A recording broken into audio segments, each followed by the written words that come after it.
I was one lock away from freedom when he walked in. The sign on the door already said, "Closed." The espresso machine hissed its final sigh, and I was counting the till with the slow satisfaction of someone who'd survived another endless day of polite smiles and lukewarm cappuccinos. The cafe was empty, except for the hum of the refrigerator and the whisper of the rain against the windows. Soft and steady. The kind of rain that makes the world feel like it's dissolving at the edges. I had just slid the deadbolt halfway when the door creaked open, the bell chiming with a sound far too delicate for the man who filled the doorway.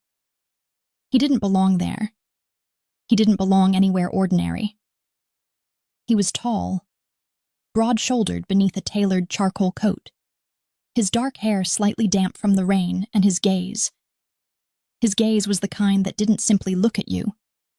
It entered you, quietly, deliberately, as if searching for something only he knew existed. His presence swallowed the room in silence so complete that even the rain seemed to hesitate. "I'm sorry," I said, already flustered, my voice cracking under the weight of his stare. "We're closed." He paused, glancing at the chalkboard menu as though he had all the time in the world, then met my eyes again with an expression that made my pulse stutter. His voice was deep, smooth like smoke curling around a secret. "One last coffee," he said. It wasn't a question. For reasons I couldn't explain, not then, not even now, I nodded. Maybe it was the way he said it, soft but commanding, or maybe it was the exhaustion that made me careless. But I found myself turning back toward the espresso machine, pretending I didn't feel the weight of his eyes on me as I worked. The hiss of steam filled the air. My hands trembled slightly as I tamped the grounds, the metallic scent of coffee mingling with the faint musk of his cologne. Wood, smoke, and something darker. When I set the cup down in front of him, he didn't drink right away. He just stared at it for a long time. The way someone might look at an old photograph, his fingers tracing the rim as if he were remembering something. Then, without a word, he looked up at me. "What's your name?" he asked. "Lena," I said instinctively. He nodded once, slow and deliberate, as though committing it to memory. "Lena," he repeated, and when he said it, it sounded like more than a name, like a secret being unwrapped. He took a sip, his eyes never leaving mine, and for a few seconds neither of us spoke.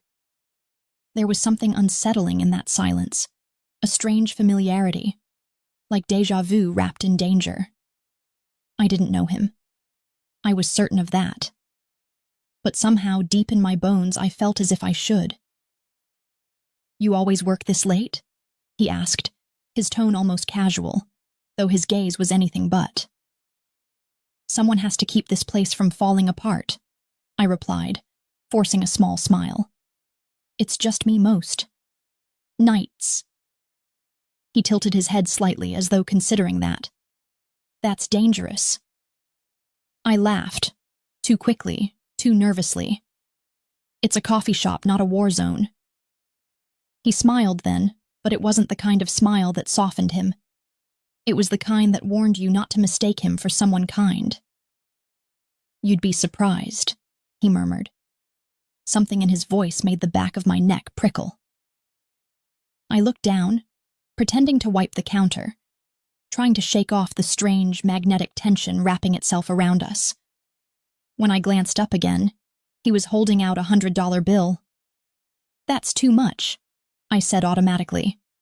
"I'm not paying for the coffee." "Then what?" "For your time." His interruption was quiet, smooth, but it cut through me all the same. I stared at him, unsure if I should be insulted, afraid, or intrigued. "You don't even know me," I said finally. He leaned forward slightly, elbows resting on the counter, his voice lowering until it was a whisper meant only for me. "That's where you're wrong, Lena." My blood turned to ice. He said my name again, but this time it wasn't casual.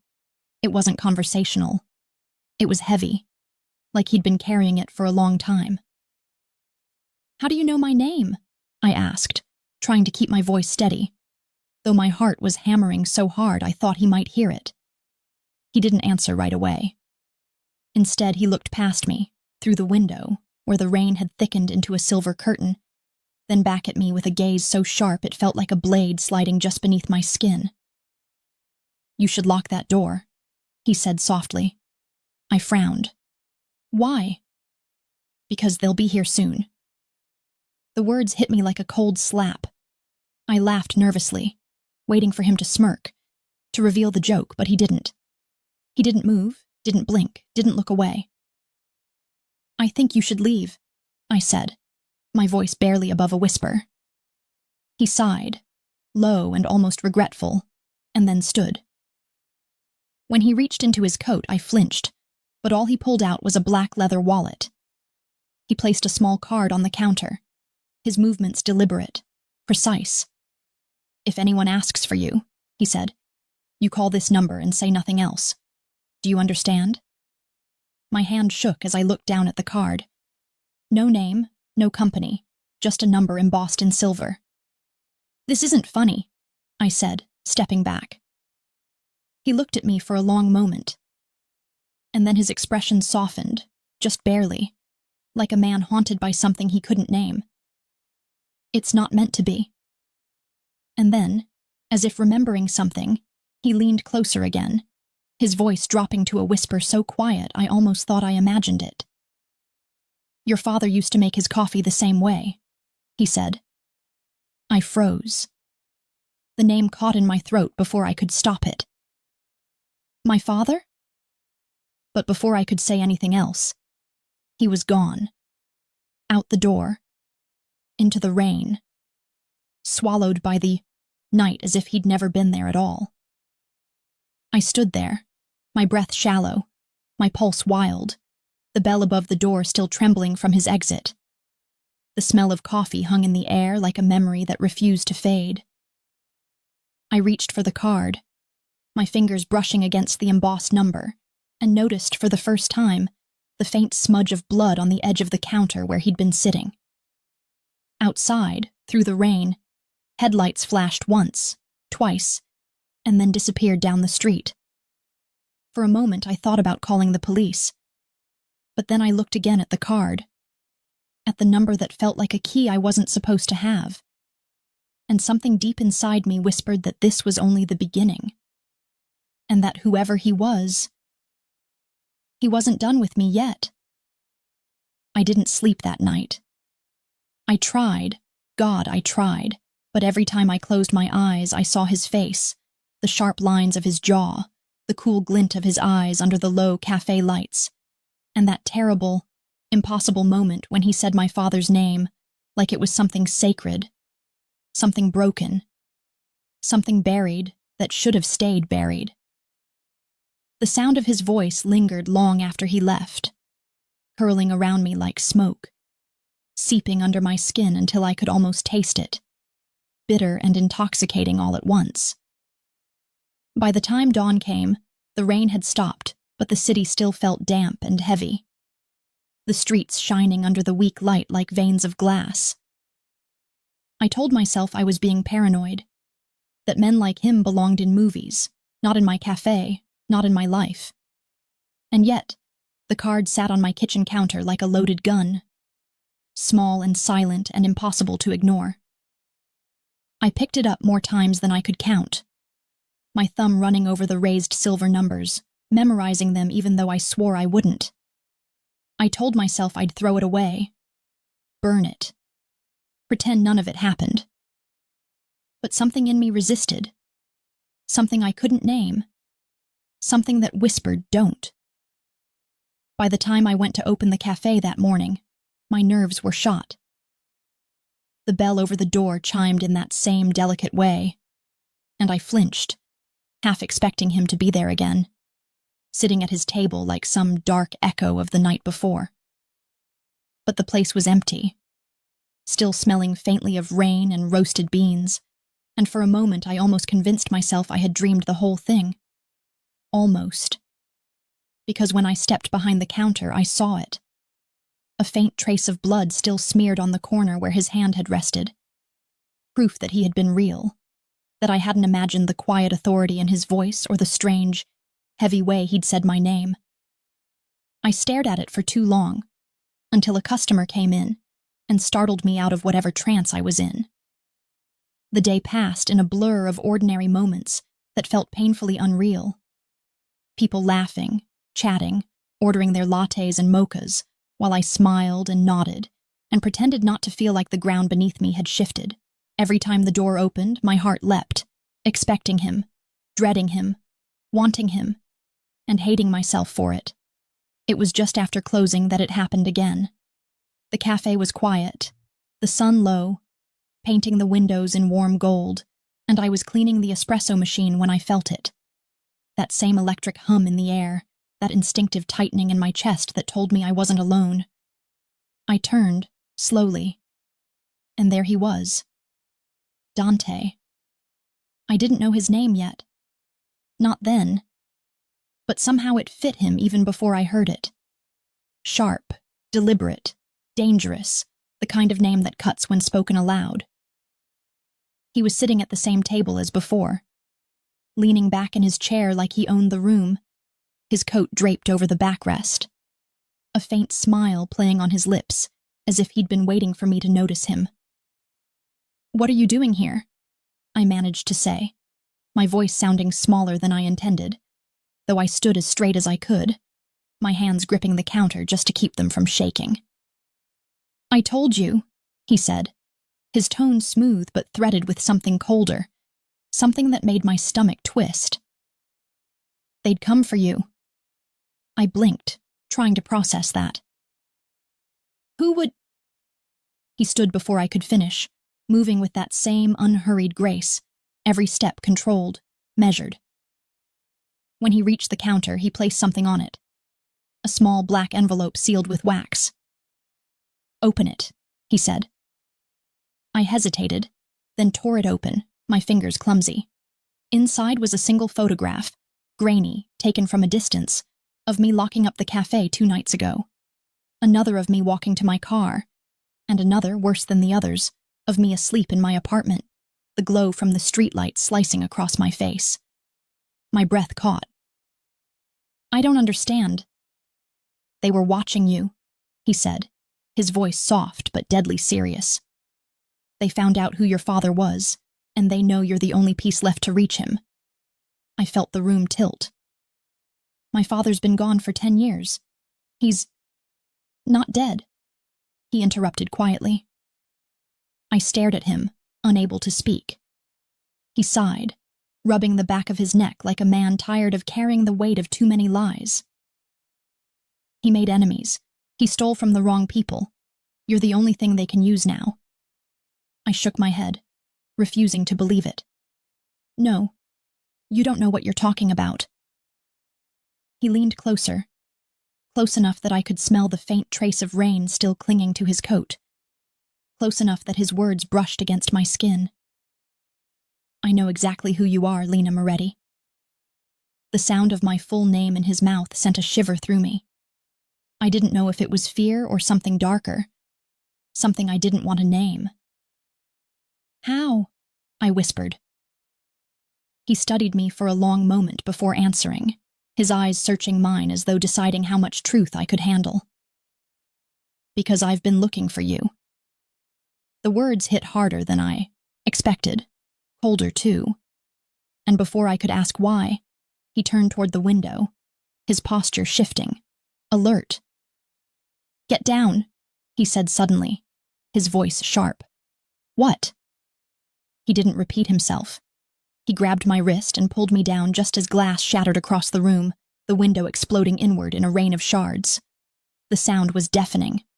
A gunshot, maybe 2, then silence, heavy and absolute. I was trembling, crouched on the floor beside him, his arm around me, his body a wall of warmth and tension. I could feel his heart pounding hard against my shoulder, his breath steady despite the chaos. "They found you faster than I thought," he muttered under his breath, almost to himself. Then he looked at me, his expression unreadable, equal parts fury and something that looked dangerously like regret. "We have to go." What just happened?" I stammered. He stood, pulling me up with him, his hand still gripping mine. "They won't stop, Lena. Not until they get what they came for." "I don't even know who they are." "You don't need to," he said. And when I tried to pull away, he turned, his eyes locking on mine with such intensity it stole my breath. "You can hate me later, but if you want to live, you come with me, now." Outside, tires screeched. Headlights flared through the broken window. Someone shouted. He drew a gun from inside his coat. The motion quick. Practiced. Terrifying. Everything in me screamed to run, but his hand tightened around mine, and before I could decide, before I could even breathe, he was pulling me toward the back door, into the rain, into the darkness that had been waiting all along. And as the night swallowed us whole, I realized one terrible truth. I wasn't running from him. I was running with him. The night was a blur of rain, sirens, and the echo of my heartbeat pounding in my ears like a second storm, wild and relentless. And if I thought I had known fear before, the kind that creeps into your bones when you're walking home alone or when a stranger lingers too long in a dark street, I learned that real fear is different. It's sharp, electric, alive. It's the cold hand that grabs your wrist and drags you through a back door while glass still rains from the ceiling. And yet, for reasons I couldn't explain, I followed him without screaming, without resisting. Because somewhere deep inside, beneath the panic, I trusted him, and that terrified me even more than the gunfire. The alley behind the cafe smelled of wet asphalt and smoke, and the rain came down in thin, icy sheets that blurred the world into streaks of shadow and light. Dante's grip on my wrist was unyielding, not cruel but absolute, the way a current grips anything caught in its path. He moved with precision, never hesitating, his gun in one hand, his body shielding mine as though this was routine for him, as though bullets and darkness were as familiar as breathing. "Keep your head down," he said, his voice calm, controlled, too calm for a man who'd just been shot at. I wanted to ask who they were, who wanted me dead, what any of this had to do with my father. But the words tangled in my throat, and all that came out was a strangled whisper. "Where are you taking me?" "To safety," he replied simply. And that word, safety, sounded foreign coming from him, like a language he didn't speak often. He opened the door of a black car waiting in the alley, sleek and humming low, the kind of car that didn't belong in my world of coffee grounds and rent notices. I hesitated for a fraction of a second, the rain slicking my hair to my face, my chest heaving, torn between the instinct to run and the realization that I had nowhere left to go. "Get in, Lena," he said, and when I didn't move fast enough, he looked at me, really looked, and there was something in his eyes then. Not anger, not impatience, but urgency laced with something strangely protective. And before I could think better of it, I slid into the passenger seat. The door shut with a heavy finality, the kind that made me feel like I'd just sealed my fate. We sped off through the maze of city streets, tires slicing through puddles, the world outside flickering past in flashes of neon and shadow. I pressed myself back into the seat, gripping the edge, watching him from the corner of my eye, the hard line of his jaw, the way his hands stayed steady on the wheel, unshaken by the chaos we'd left behind. "Who are you?" I finally asked, my voice trembling despite my best effort to sound defiant. He didn't answer right away. Instead, he turned onto an empty stretch of road that led away from the city, the lights fading behind us until there was only darkness, and the sound of rain drumming against the windshield. Then finally, he spoke. "Dante Romano." The name landed like a spark in my chest, unfamiliar yet heavy with meaning. It was a name I'd heard once, whispered in the kind of stories my father used to tell after too many drinks. Stories about men who ruled the city's shadows, who made deals with blood instead of ink. Romano, I repeated, the realization slowly blooming into something close to dread. As in the Romano Syndicate? He gave a faint, humorless smile. So you have heard of me. Everyone's heard of you, I said, my throat dry. You're not a good man, he finished for me, his tone flat, his eyes fixed on the road. I know. The silence stretched between us, heavy and suffocating, filled only by the rhythmic sweep of the wipers and the low hum of the engine.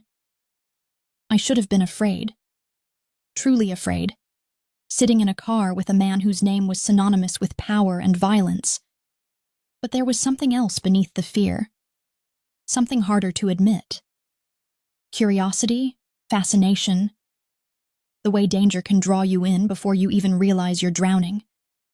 When he finally spoke again, his voice was softer, almost reluctant. Your father used to work for me. The words hit like a blow. I turned to him sharply, my breath catching. That's not possible. My father was a thief, Dante said evenly, his eyes still on the road. A good one, but reckless. He stole from me, from my family. My stomach turned. You're lying. He glanced at me then, and there was no mockery in his gaze, only something like pity. I wish I were. The rain intensified, hammering against the glass, drowning out the small, desperate sound that escaped my throat. I wanted to deny it, to tell him he was wrong, that my father had been many things, unreliable, absent, a man who lived on debts and half-truths, but not a thief, not someone who would cross a man like Dante Romano. I turned toward the window, my reflection fractured in the wet glass. So what? I said finally, my voice shaking. You're taking me because of him? He hesitated before answering, and that hesitation told me more than words could. Because of what he took, he said at last, and because now they think you have it. I don't even know what you're talking about, I snapped, anger breaking through the fear at last. I haven't seen my father in years. I don't have anything to do with him or with you. I know, he said quietly, but they don't. The car slowed as we turned off the main road onto a narrow path lined with trees, the branches arching overhead like skeletal fingers. The house came into view gradually, a sprawling mansion set back from the road, its windows glowing faintly against the dark. The kind of place that looked both beautiful and haunted. My pulse quickened. Where are we? My home, he said. I almost laughed, the absurdity of it, the impossibility. You're taking me to your house? What, am I your hostage now? He parked the car, killed the engine, and turned to face me fully for the first time since we'd left the city. Rain dripped from his hair onto the collar of his shirt, and in the dim light his expression was unreadable. Hard, yes, but not cruel. No, he said softly. You're under my protection. Protection? I echoed, my voice rising. From who? From everyone who wants you dead, he replied, his tone so calm it made me tremble. I stared at him, trying to find some trace of reason, something to hold on to, but all I saw was the quiet certainty of a man who meant every word he said. I don't need your protection, I whispered. I just want to go home. He leaned closer, his gaze steady, unflinching. You don't have a home anymore, Lena. Not until I find out who's coming after you. Not until I know what your father left behind. The air between us was charged, alive, too heavy to breathe. I wanted to scream, to hit him, to demand he let me go. But instead I found myself staring at his mouth, at the faint scar cutting through his lower lip, and wondering what kind of life could carve a man like this from flesh and shadow. He opened his door and stepped out into the rain, coming around to mine, opening it for me like a gentleman in some twisted version of a fairy tale. I hesitated, then followed, the cold hitting me like a wall.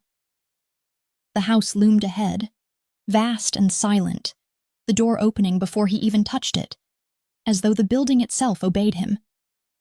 I stepped inside, my shoes leaving a trail of water on the marble floor, the air thick with the scent of leather, smoke, and rain. His scent.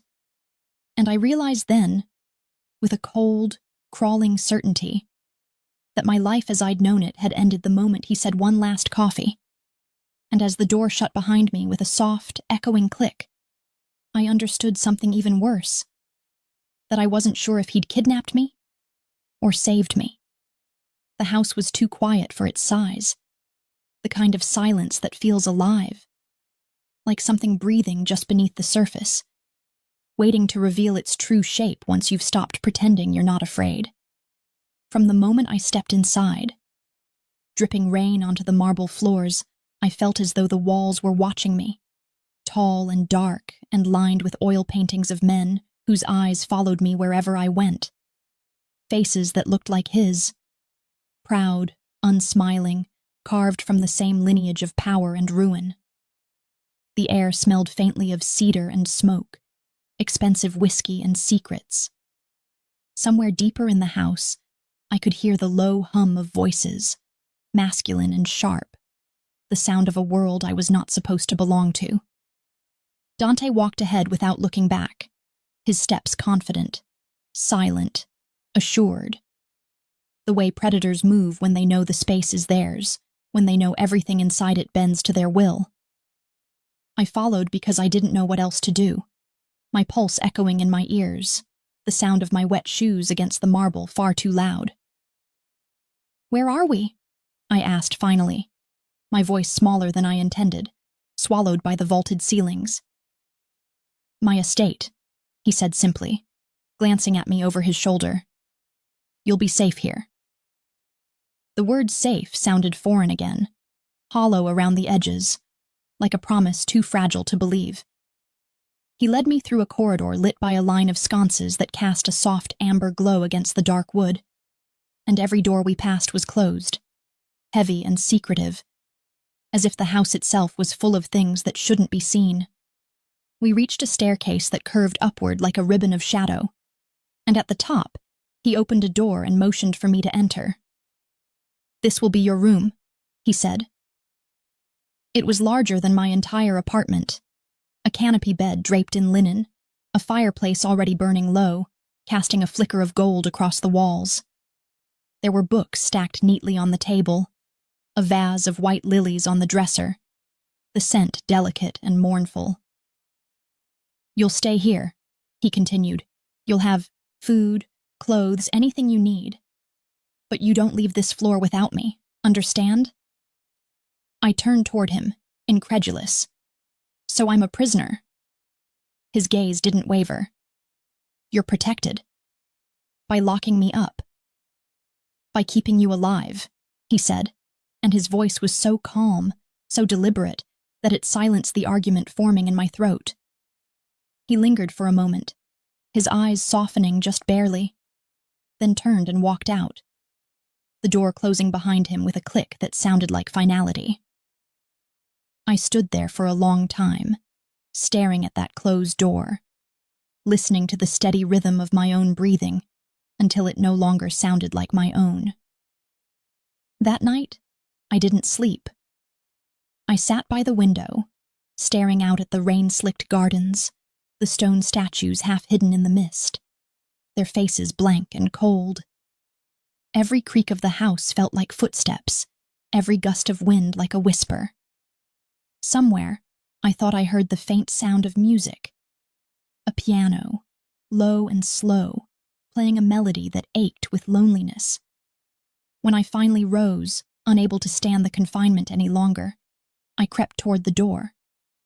The hallway was dim, lit only by the dying firelight spilling from the room behind me. I knew I shouldn't. He had told me not to.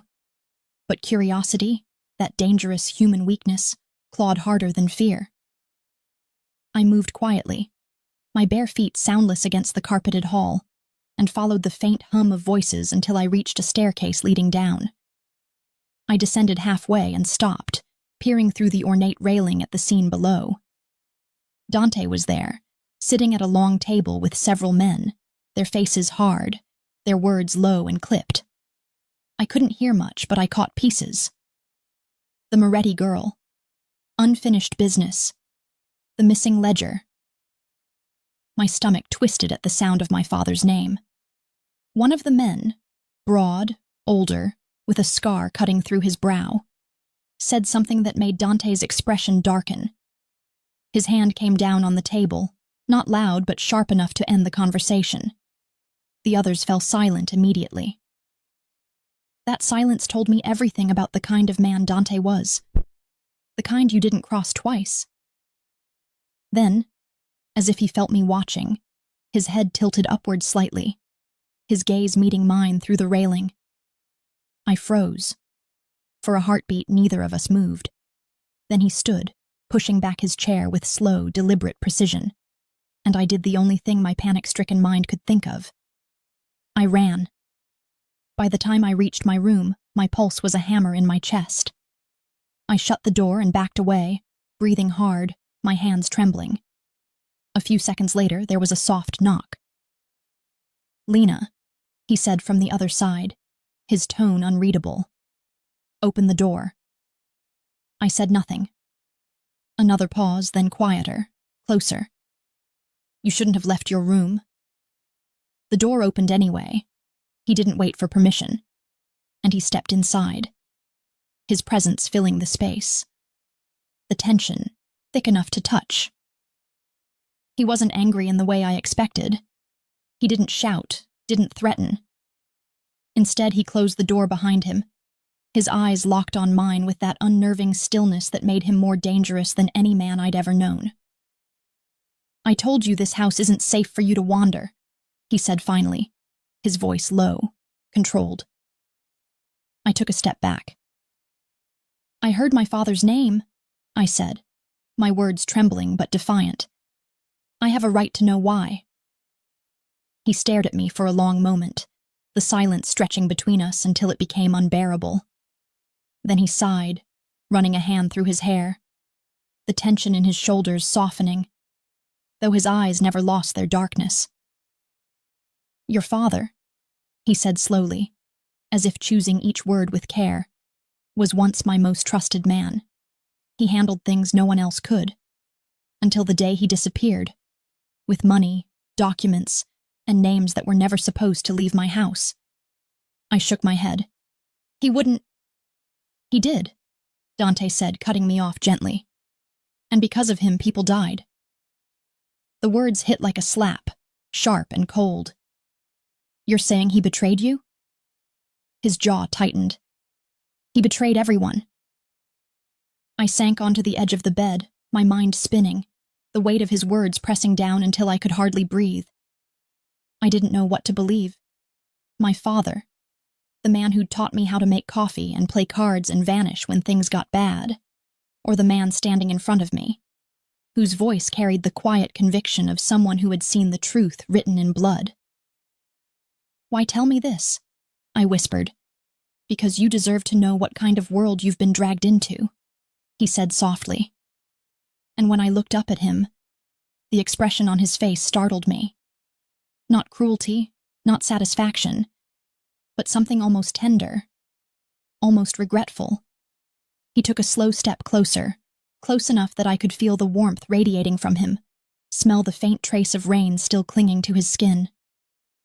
"I don't want to hurt you, Lena," he said quietly, "but I can't let you leave until I find what your father took." Our eyes met, and for a long, breathless moment, the world narrowed to that single point. His gaze, my heartbeat. The silence between us heavy with everything unspoken. I should have hated him. I should have screamed. But instead, something inside me twisted, something dangerous and alive. He turned to leave, pausing at the door. "You're safer here than anywhere else," he said, and his voice was softer now, almost reluctant. "Even if you don't believe it yet." When the door closed behind him, I sat in the flickering light of the fire, staring into the shadows, my thoughts spinning in wild, impossible circles. Because for the first time since he'd dragged me out of that cafe, I realized the truth I hadn't wanted to face. that the danger wasn't just outside this house. It was here, in its walls, in its master. And worse still, it was beginning to live inside me too. It's strange how quickly fear becomes a kind of rhythm, how the first night you lie awake listening for footsteps beyond your door, heart caught in your throat. You tell yourself it's just the wind or the old house shifting, and by the second night you stop pretending and start listening, waiting, expecting it. Because some part of you knows that the moment you hear his footsteps again will be the moment the silence finally stops crushing you. The days inside Dante's house blurred together like spilled ink, bleeding into one another, until I lost count of time. There were no clocks, no sounds from the outside world, no glimpses of the city I used to belong to, only the muffled voices of his men downstairs, the faint creak of doors that never opened for me, and the occasional flicker of his shadow passing the hallway, like the slow movement of a tide that came closer each day. He didn't keep me locked in the room anymore, not exactly. The door was never bolted now, but it didn't need to be, because I'd begun to understand that the boundaries weren't made of locks, but of fear and curiosity, and something darker that tied me to him. It was the third morning when he appeared again. I was sitting by the fire with a book I wasn't really reading, tracing the same line of text over and over when the door opened without warning, and he stepped inside as if he had every right to, his presence as effortless and consuming as ever. He wore black. He always wore black. The kind of black that absorbed light, that made the pale scar above his lip stand out like a story I hadn't yet been told. He looked at me for a long moment, his gaze unreadable, then crossed the room and poured himself a drink from the crystal decanter near the window, the amber liquid catching the light before vanishing into the shadows of his hand. "You're awake early," he said. I smiled faintly, though there was no warmth in it. "I don't sleep much anymore. Hard to rest when you're someone's captive." He turned at that, the corner of his mouth twitching. Not quite a smile, but close enough to make my chest tighten. "Captive," he repeated softly, tasting the word like it amused him. "Is that what you think you are?" I looked up at him, meeting his eyes. "What else would you call it?" He took a slow sip, his gaze steady. "Alive," he said simply. The words hit harder than they should have, and I hated that part of me. The part that wanted to believe him, that wanted to imagine that his cruelty had some twisted form of care buried inside it. He set the glass down and walked toward me, stopping just close enough that I could feel the subtle warmth radiating from him, that strange pull that made my pulse race even when my mind screamed to stay still. "You said my father worked for you," I said quietly. "You said he stole something. What exactly did he take?" Dante studied me, his expression unreadable. "Information, money. A ledger that contained names of men who shouldn't exist on paper." "And you think I have it?" He shrugged, a gesture that somehow carried more weight than words. "Someone does. And until I find it, you're leverage." I laughed softly, not because it was funny, but because it was the only way to keep my voice from breaking. "So that's it. I'm bait." He didn't deny it. For a long time we stood there in silence, the kind that stretches too thin, too fragile until it starts to hum. Then he said, almost reluctantly, "I don't want to hurt you, Lena. That's not what this is." "Then what is it?" I whispered, "because it feels like a punishment I don't deserve." He didn't answer right away. Instead, he reached into his pocket and took out something, a folded photograph, and handed it to me. It was old, creased at the edges. My father stood beside a younger Dante, both men smiling, glasses in hand, shadows of trust and camaraderie frozen in time. My throat tightened as I stared at it, realizing how little I'd known about the man who raised me, or the world he'd been part of. We were brothers once, Dante said quietly, almost to himself. Not by blood, but by choice. He saved my life once, years ago. I thought I owed him everything, until I learned he'd been selling me piece by piece to my enemies. I looked up at him, the ache in his voice cutting through the layers of control he always carried.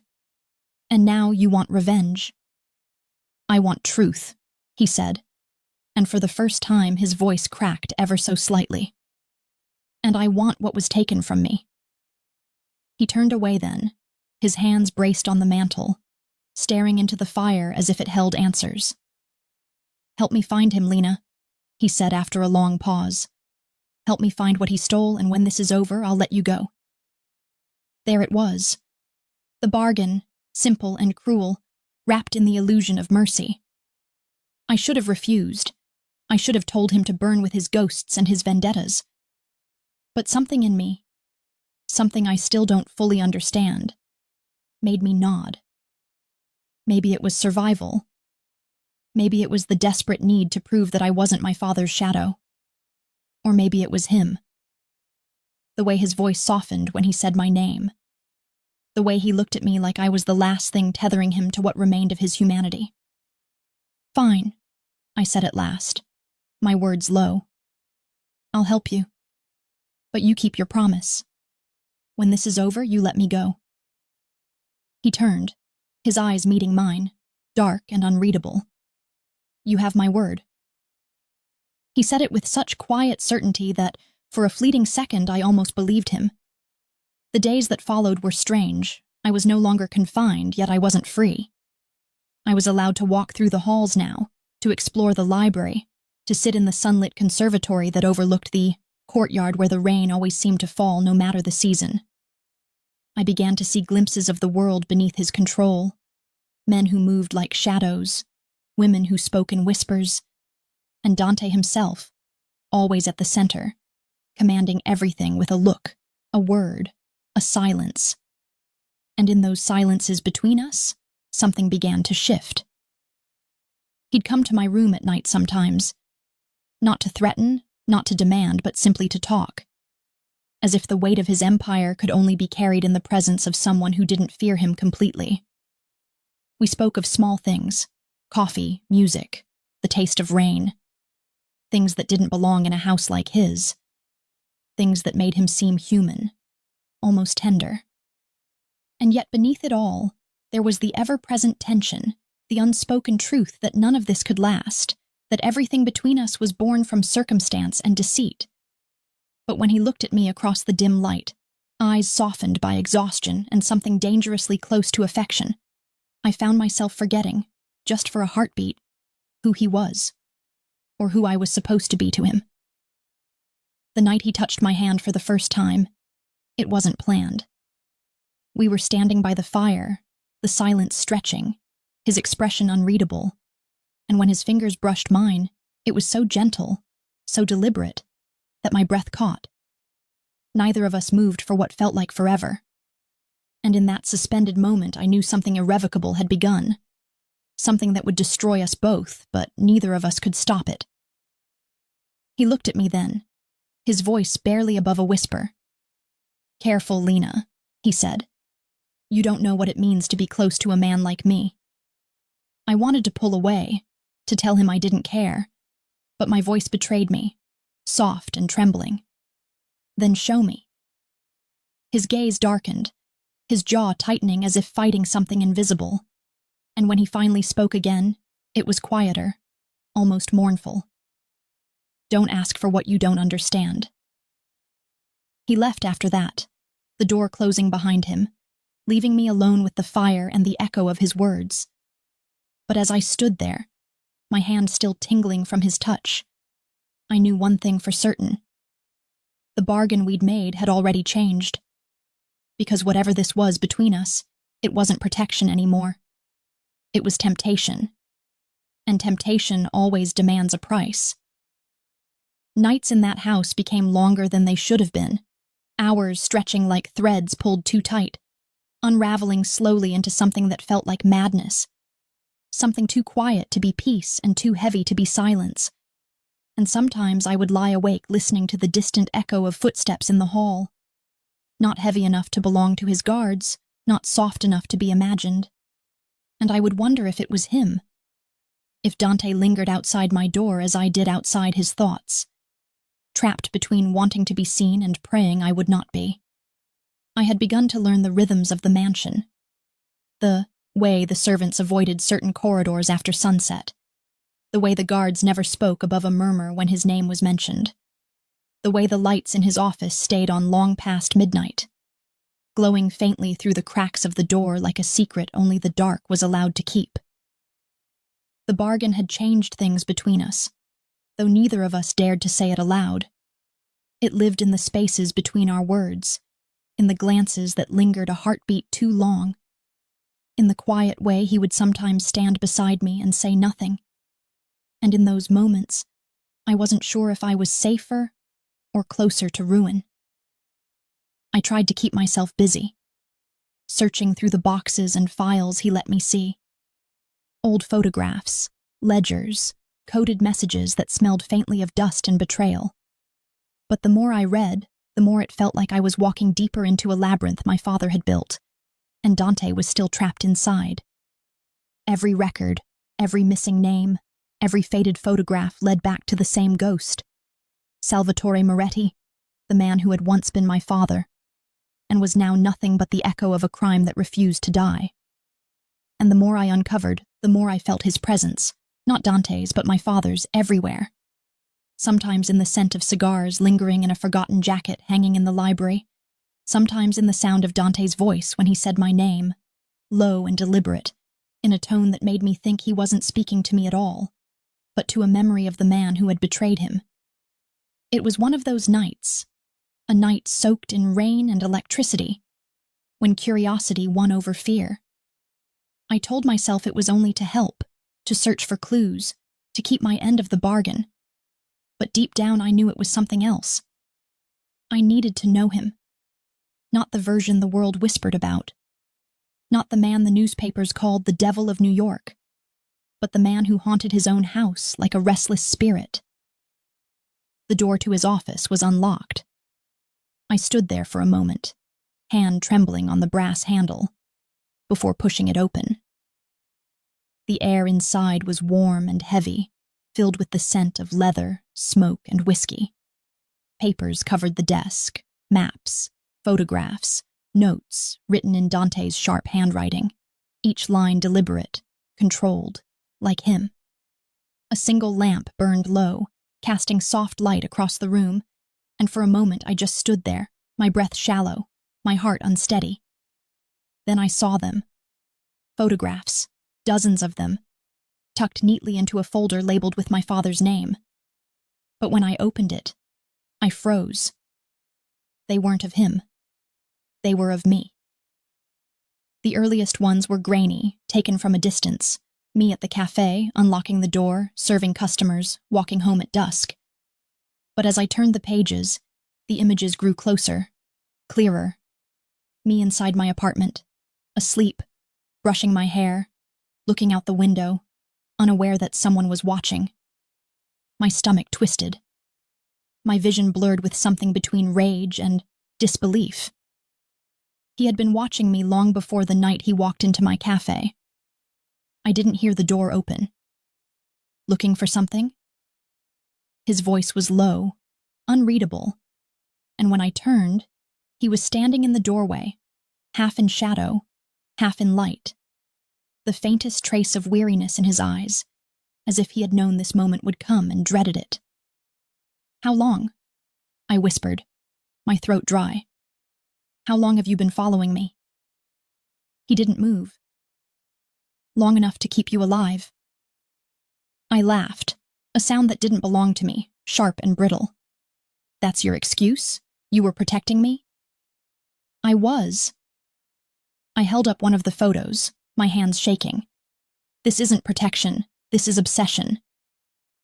He stepped forward, slowly, deliberately, his voice soft but sharp enough to cut.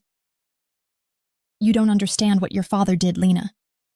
The night he disappeared, he left a trail of bodies behind him. Everyone connected to him was marked, including you. I watched you because I knew they would find you eventually, and they did. My anger faltered, replaced by something colder, something that crawled up the back of my neck. So all of this, the cafe, the coffee, the gunfire, it wasn't a coincidence. No, he said, and there was no apology in his tone, only truth. It was inevitable. I turned away, pacing, my mind spinning. You should have told me. You wouldn't have believed me. You think I believe you now? He sighed, and for the first time since I'd met him, he looked almost human, tired, maybe even sorry. I didn't want to frighten you. Too late, I said. But the words trembled, softer than I meant them to be.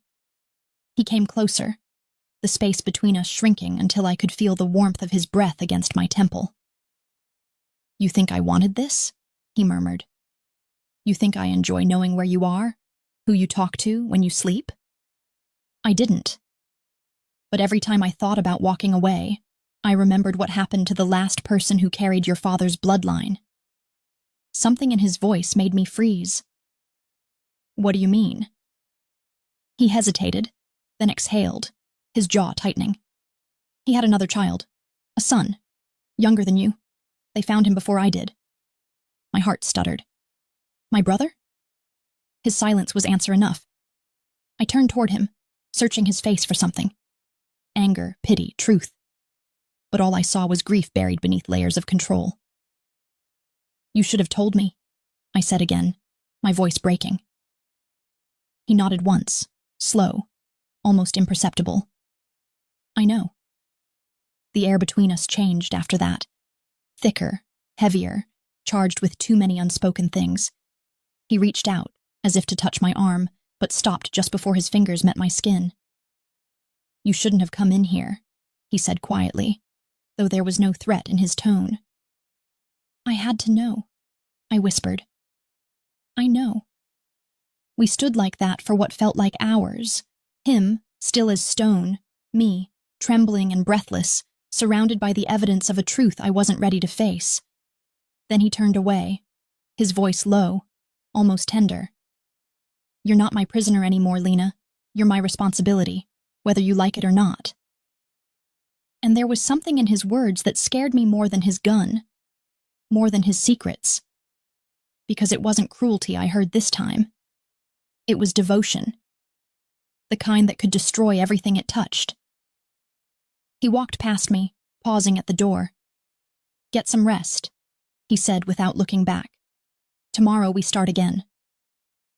When he was gone, I stood there in the dim light, surrounded by photographs of my own face, by ghosts I didn't know I had, by the lingering scent of him.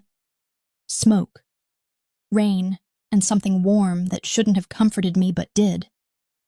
And somewhere deep inside, beneath the confusion, the anger, the grief, I realized the truth I didn't want to admit. He might have been watching me all along, but I had started watching him too. And that I knew was the most dangerous part of all. The night began like a wound reopening. Quiet at first, almost deceptively calm. The air heavy and slow. The kind of silence that carries weight. The kind that presses against your chest and makes you feel as though the world itself is holding its breath. I had been lying awake again, the moonlight spilling across the floor in long silver ribbons, my mind replaying everything I had learned, everything Dante had told me and everything he hadn't. Each memory a thread pulling tighter around me until I couldn't tell where fear ended and fascination began. I had started to dream about him, though I would never admit it aloud. Dreams that bled into waking thoughts, his voice in the dark, his touch imagined but vivid enough to make me tremble.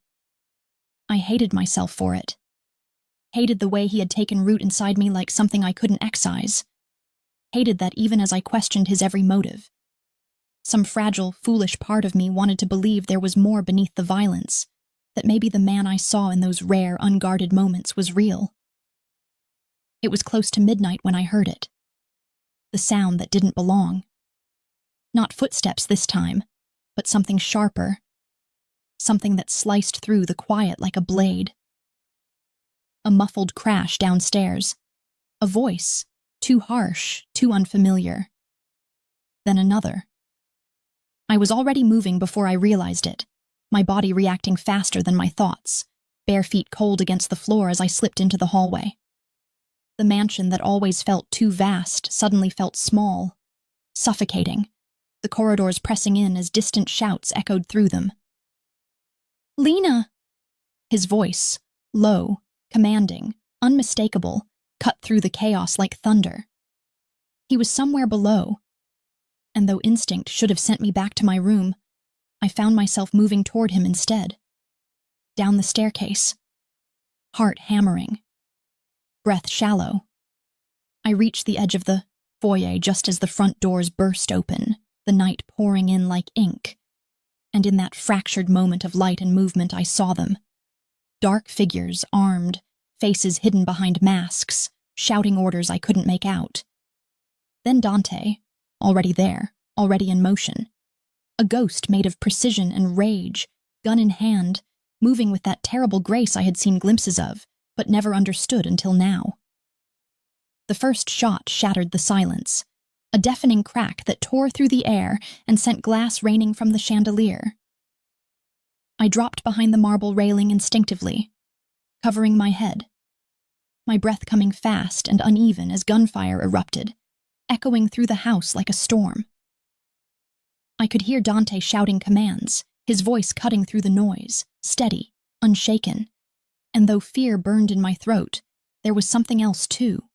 Awe, maybe, or disbelief, at the way he stood between danger and me, as if it were instinct, as if my life had somehow become his to protect. The fight didn't last long, but it felt endless. Minutes stretched into lifetimes. And when the last shot rang out, the silence that followed was worse, thick and heavy and filled with the smell of smoke and blood and the metallic tang of fear. "Dante?" I whispered, but the sound of my own voice startled me, too small in the aftermath of violence. I rose slowly, my hands shaking, my legs unsteady, and that's when I saw him, half kneeling against the far wall, his shirt torn, his arm pressed tight against his side, blood seeping between his fingers. I was at his side before I could think, dropping to my knees beside him. "You're hurt," I said, though the words were obvious, stupid, useless. He looked at me, and even then, even bleeding, he managed that faint, crooked smirk that always made me feel like he saw straight through me. "It's nothing." "It's not nothing," I snapped, pressing my hands against the wound despite the tremor in them. The warmth of his blood soaked through my fingers, hot and slick, grounding and horrifying all at once. "You need help."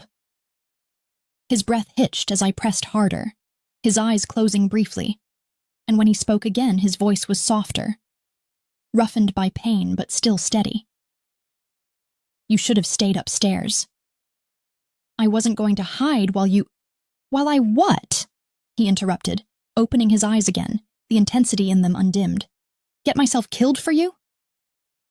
The words hit like a slap, sharp and heavy, and for a moment neither of us moved. Then he exhaled, the fight in him fading as exhaustion settled over his features. "I told you not to trust me," he murmured. "And yet you're bleeding because of me," I said quietly, my voice breaking. He gave a faint, humorless laugh. "Maybe I deserved it." I shook my head, refusing to let go. "Stop talking like that."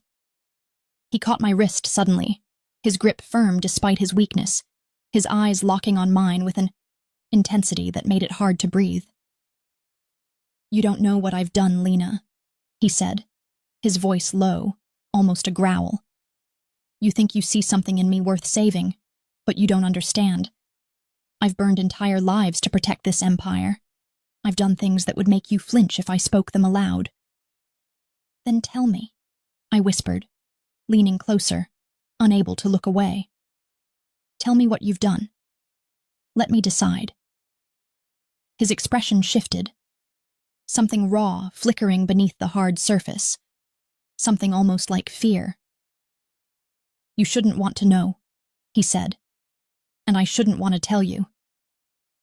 Outside, thunder rolled, deep and distant, and the storm that had been threatening all evening finally broke, rain lashing against the shattered windows, as if the sky itself had decided to confess.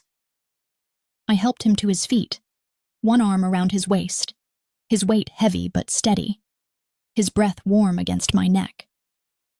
We moved through the wreckage of the foyer, past the fallen men, the broken glass, the shattered chandelier that still glimmered faintly in the flashes of lightning. By the time we reached the library, he was trembling, pale, sweat beading his forehead, and I guided him onto the couch, my hands shaking as I searched for something, anything, to stop the bleeding. He watched me the entire time, his gaze unflinching, as if trying to memorize every movement, as if afraid I might vanish if he blinked. When I finally tied the makeshift bandage tight, he exhaled, a sound caught between pain and relief.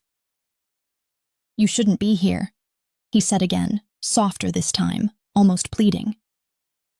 And yet here I am, I said, sitting beside him, too tired to move, too full of everything I couldn't name.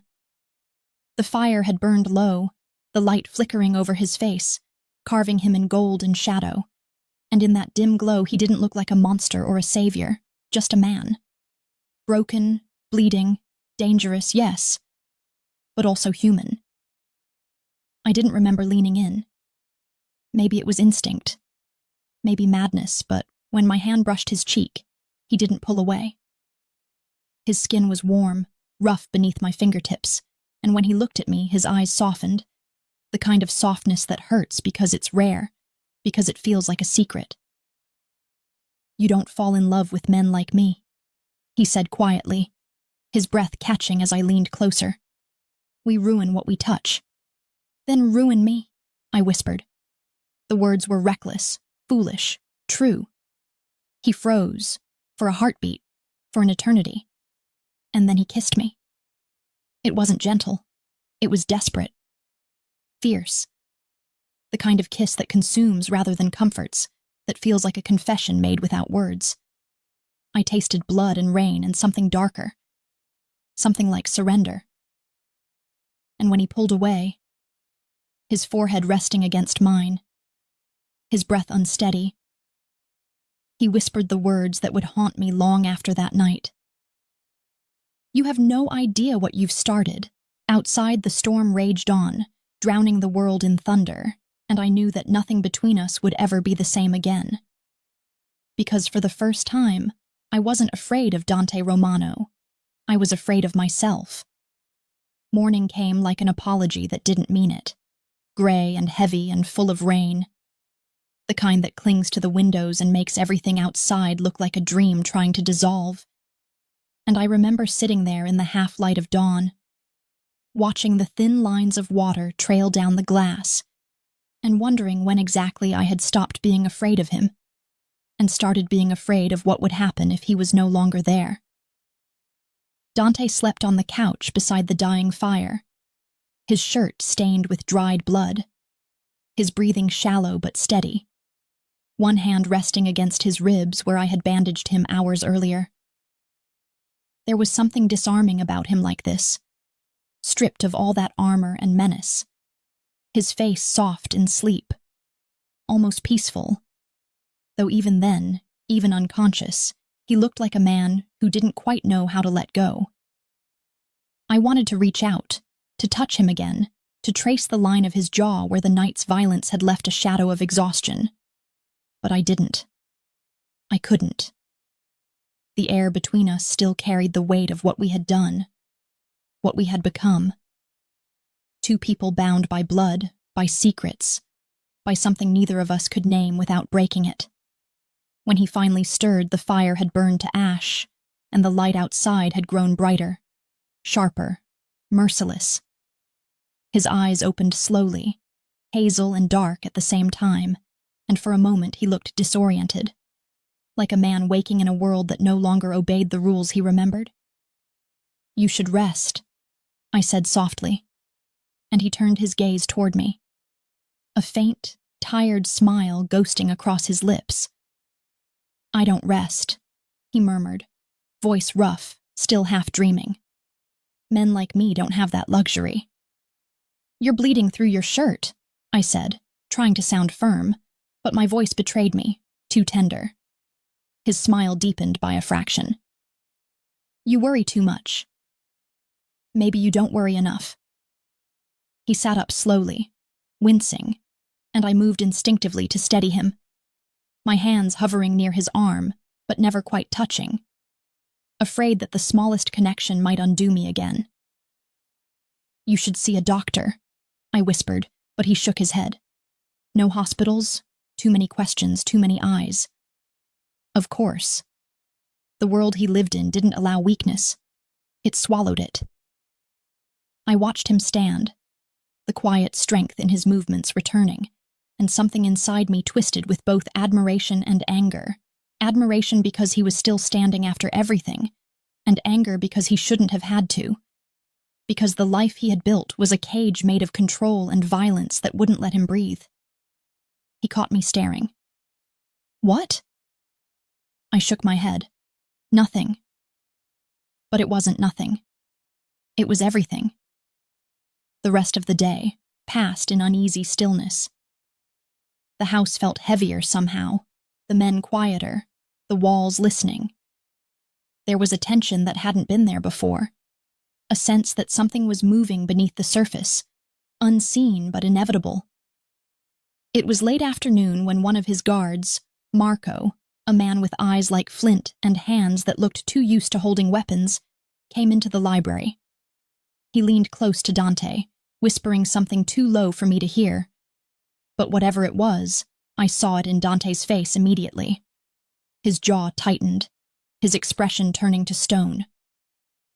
When Marco left, Dante didn't look at me right away.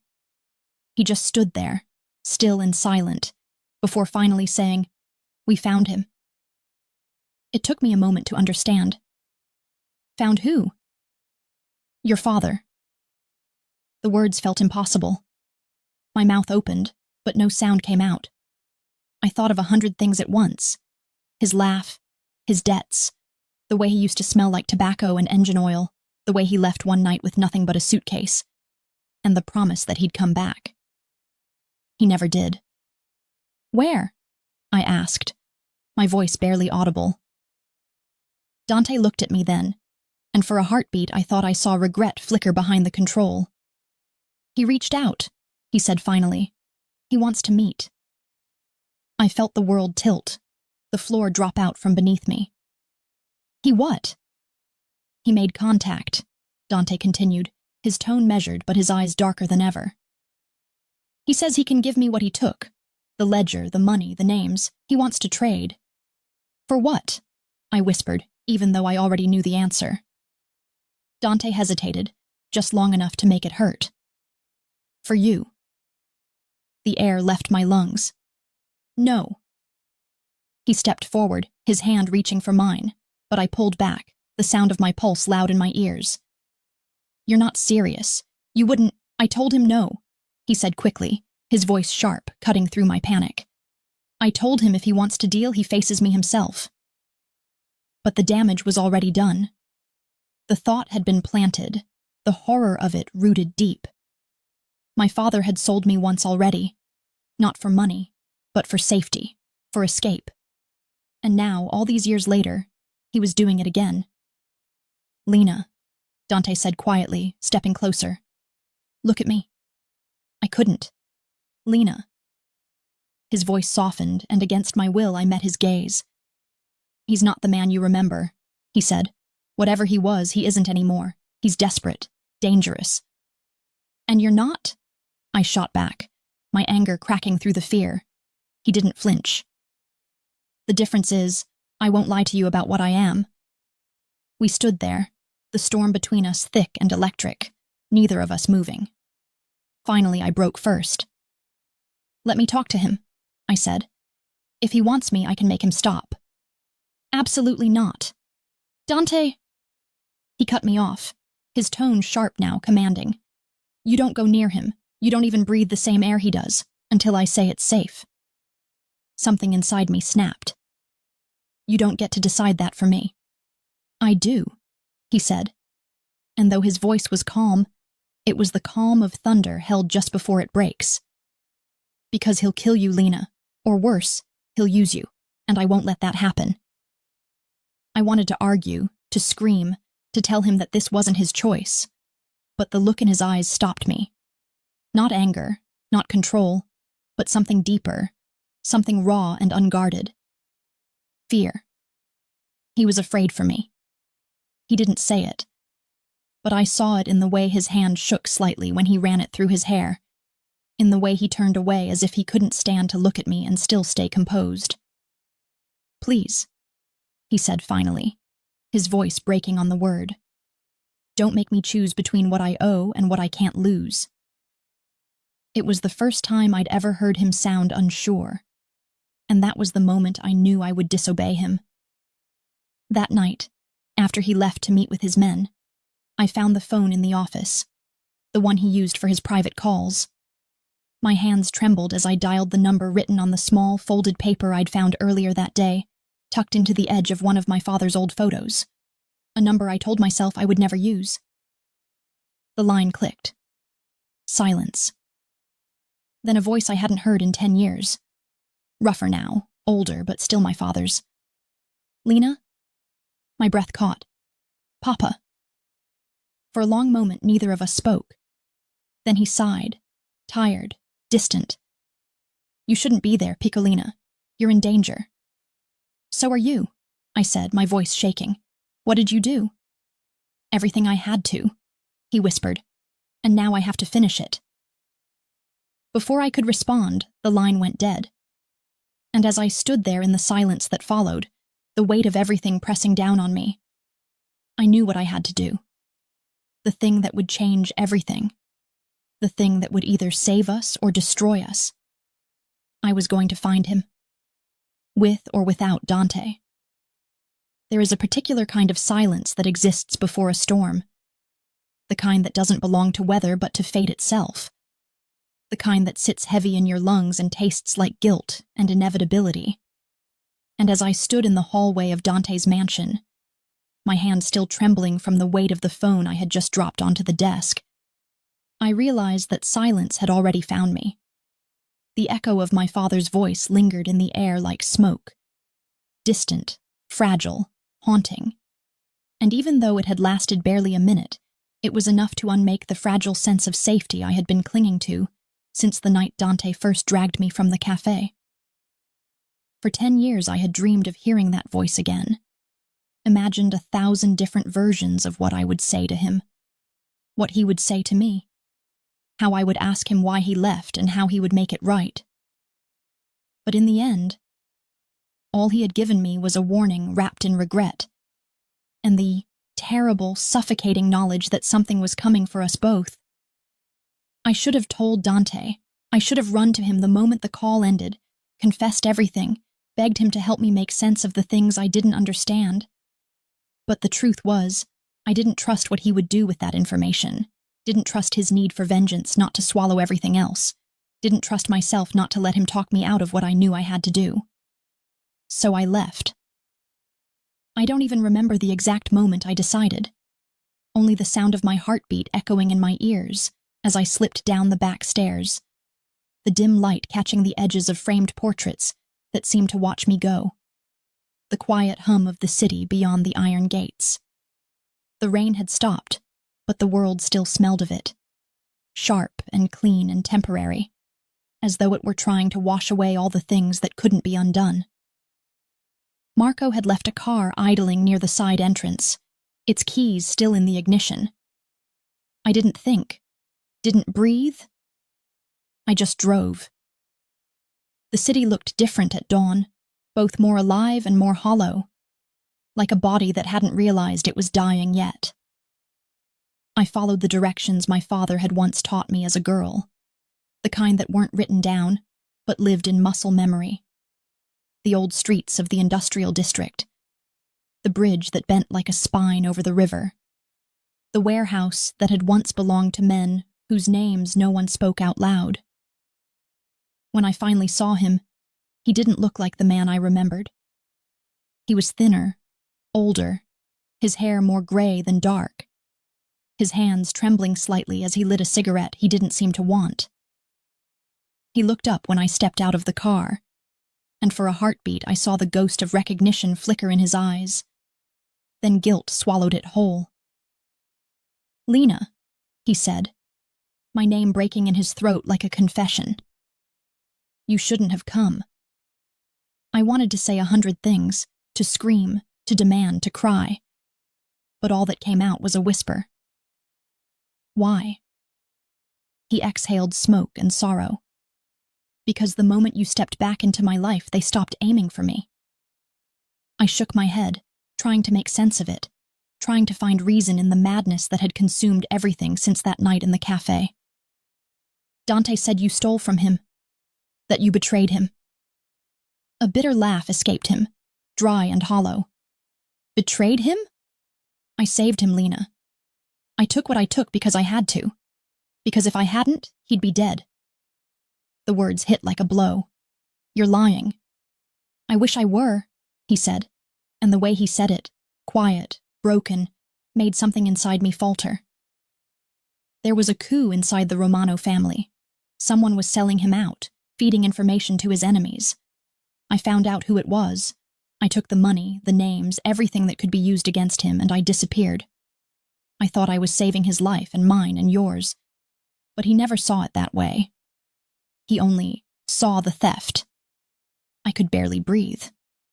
"Then who—" He cut me off, his eyes shifting toward the door of the warehouse. "We don't have time for that." "Who betrayed him?" I demanded. "The man standing behind you," he said. I spun around, and there he was, Dante. He looked like a storm given flesh, his jaw set, his eyes burning, his coat still slick with rain. For a moment I thought the sight of me might soften him, might stop what I saw building behind his gaze. But it didn't. It only made it worse. "Lena," he said, his voice low, measured, like someone holding on to the last thread of control. "You shouldn't be here." "So everyone keeps telling me," I said, though the words came out weaker than I intended. He stepped forward, his eyes flicking toward my father. "You called her, didn't you?" My father didn't answer. "You brought her here," Dante said, his tone sharper now, the calm breaking. "You wanted her in the middle of this." "Don't talk about her like she's a weapon," my father snapped. "That's what you made her," Dante shot back. "You've been using her since the day she was born." "Enough!" I shouted, the sound raw in my throat. But neither of them looked at me. Two men bound by the same ghost, circling each other like predators that had forgotten they shared the same wound. Dante moved first.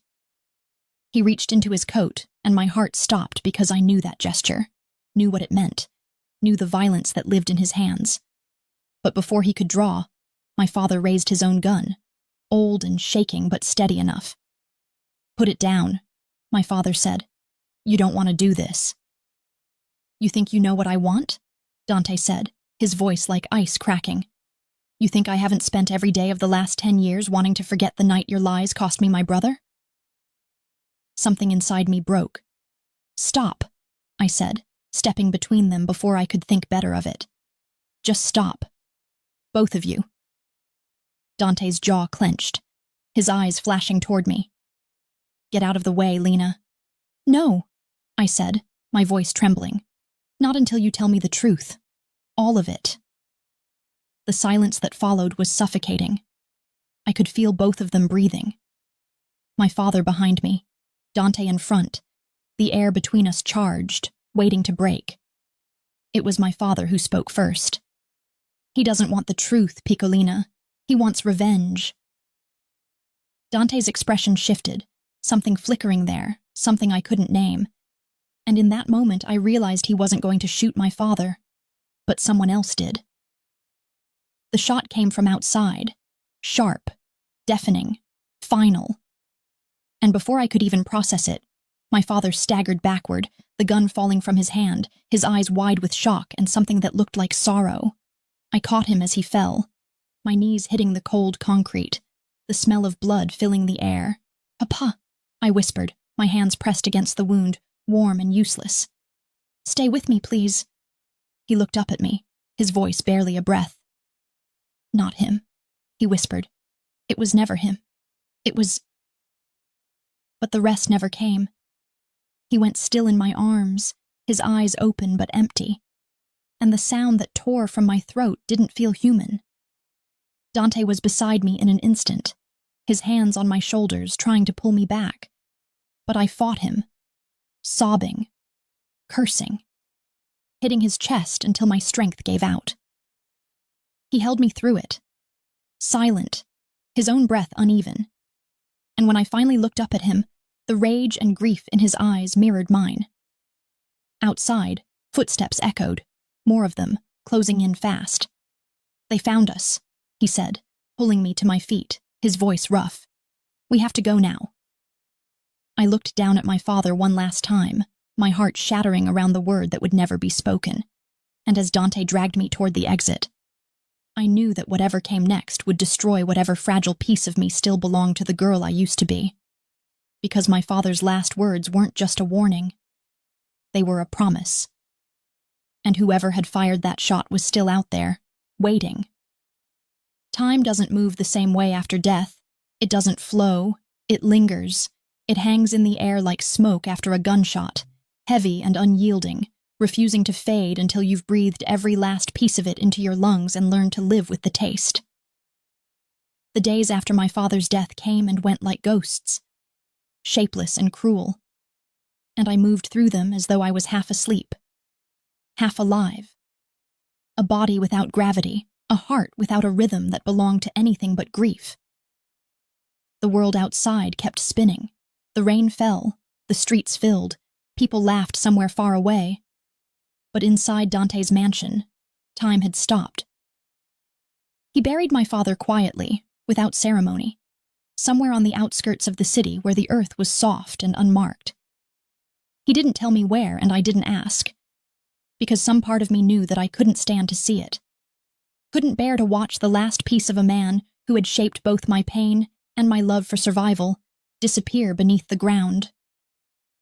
I stayed in my room for 3 days, maybe 4, the hours folding in on themselves until all I could feel was the echo of that gunshot, the way it had split my life cleanly in two, before and after, light and dark, truth and everything that came to destroy it.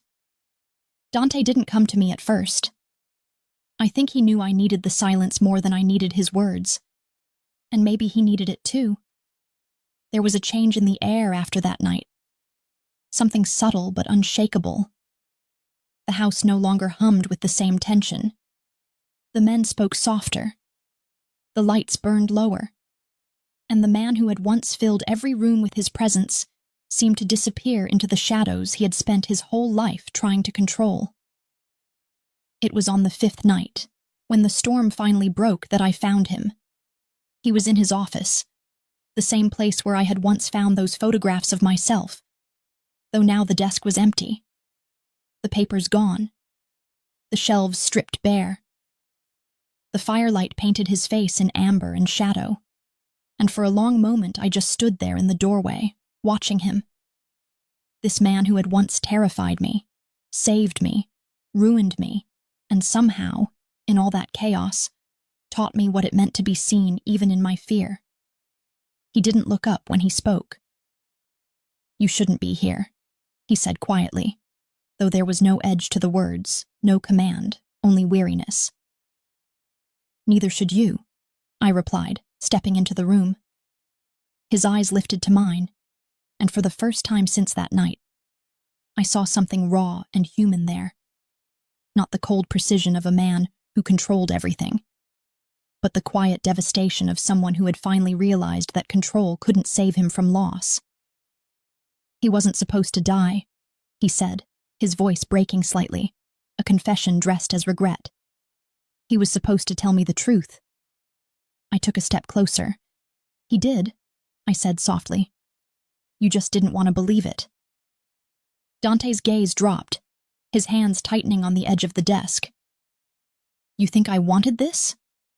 You think I wanted to spend 10 years chasing a ghost, hating a man who might have been my only friend?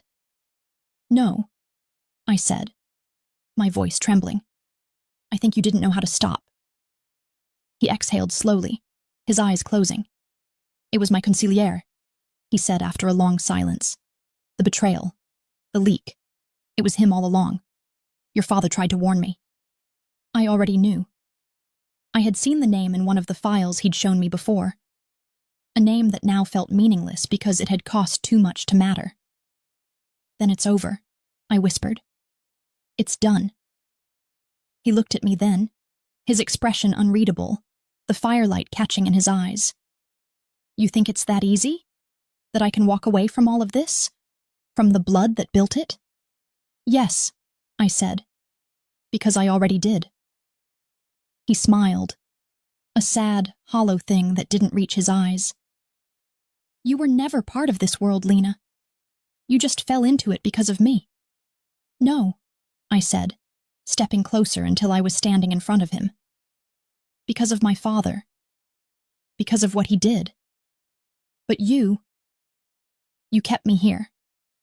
You could have let me go, you didn't. His silence said more than any apology could. I reached out, my hand trembling slightly, and touched his cheek. The same place I had once pressed my hand to when he was bleeding and angry and still trying to pretend he didn't care. He didn't move away this time. His skin was warm beneath my fingers, his breath steady but shallow. And when he finally looked at me again, I saw it. The thing that had always been there beneath the violence, beneath the power, beneath the name that made men tremble. He was just tired. I loved him once, he said quietly, almost to himself. Your father. Like a brother. And I loved you before I had the right to. The words caught in my throat. And now? He smiled faintly, the kind of smile that hurts to look at. Now I don't know if I love you or if I just need you to forgive me. I felt tears sting my eyes before I could stop them. Maybe it's the same thing.